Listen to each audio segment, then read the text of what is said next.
Magandang araw po muli sa inyo lahat mga guys, mga farmers, at welcome back po ulit sa ating channel. Sa video ito kung napansin po ninyo, nandito po tayo sa ating tanim na kamote or yung sweet potato. Yan po, nasa may gawing likuran ko po.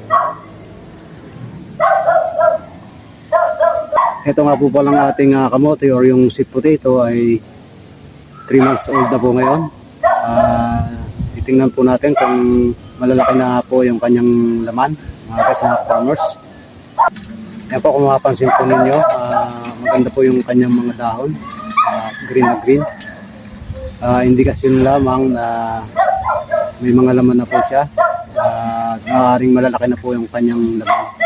Yan po, kaya titingnan po natin kung malalaki na nga po ang kanyang pong laman. Yan po mga guys, mga farmers, tayo po ay mag-harvest po ngayon ng ating tanim na kamote or yung sweet potato. Mag-harvest na po tayo ng ating pong kamote mga guys, mga farmers. At kailangan gamitin po natin ay ganito pong stick. Yan po. Kapag umpisa pa lang ng harvest po natin at hindi naman po natin ha-harvestin lahat, ay ganito po muna yung gagamitin natin na panghukay sa atin pong kamote na i-harvest. Dahil sa kapag metal po yung ginamit po natin, ay posible po na pasukin po ng insekto agad yung atin pong tanim na kamote. Posible pong masira ang kanila pong mga laman kapag metal po yung ginamit po natin na pang-harvest. Kaya ganito po muna sa una ang ating gagamitin na pang-harvest. Yan po yung stick po na ganito. Para sa ganun po makasigurado po tayo na hindi agad pasukin ng mga insekto o yung maninira na insekto ang atin pong tanim na kamote. Yan po mga guys, mga farmers. At tayo po ay titingin na po ang ating pong i-harvest na kamote.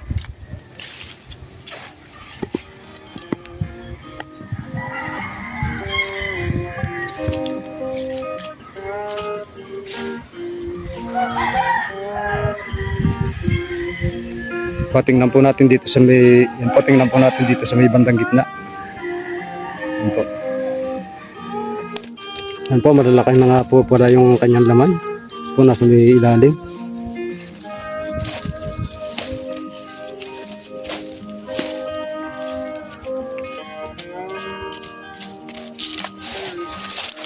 Po.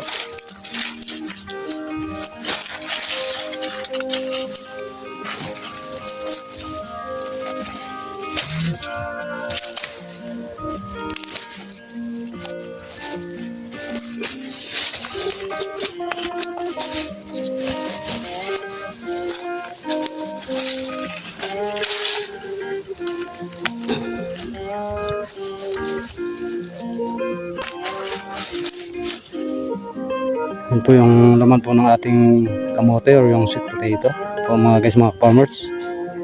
Malalaki na nga po pala ang laman po niya. Kung isang puno po na ito, may laman din po. Yan po.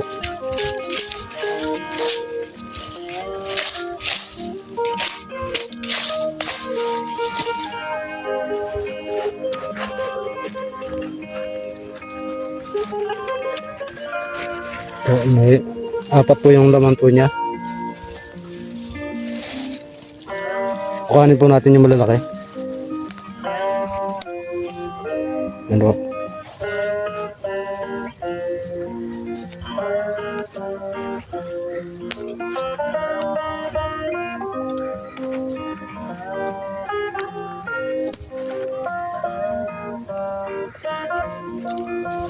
At meron pa po siyang 2 laman na maliliit. Napapahaba po yung laman po niyang isa. Pero hindi pa po natin kukuhanin yung maliliit po. Yun. Pero po natin, palalaki-lakihan pa po natin.